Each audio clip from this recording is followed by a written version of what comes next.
20 anyos na estudyanteng tubong Pangasinan nag-uwi ng gold medal mula sa World Championships of Performing Arts sa US. Atin siyang kilalanin sa report ni Russell Simorio.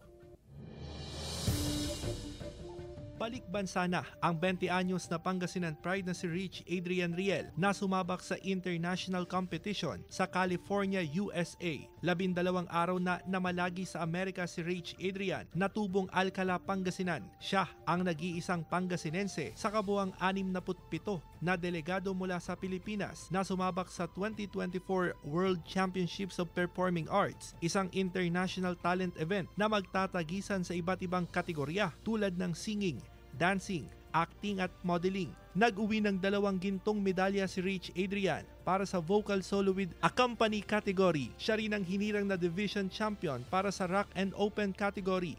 Talagang mahirap po kasi po sobrang gagaling po ng mga other countries, tapos yung mga kasama ko pa pong mga Pilipino sobrang gagaling po nila. And hindi ko po in-expect talaga. Kwento ni Rich Adrian, hindi biro ang pinagdaanan niyang pagsasanay bago sumabak sa kompetisyon. High school siya nang madiskubre ang talento sa pag-awit. Isn't she lovely?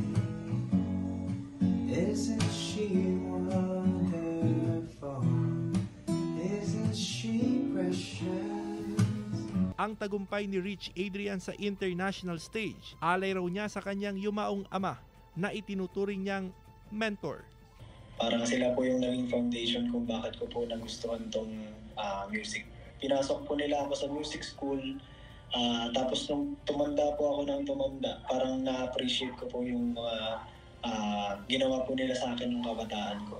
Hindi lang karangalan sa bansa ang tagumpay ni Rich Adrian, kundi magsisilbi siyang inspirasyon sa iba pang kabataan na ilabas at ipakita ang kanilang talento sa buong mundo. Kasama si Henry Domencil, Russell Simorio, One North Central Luzon.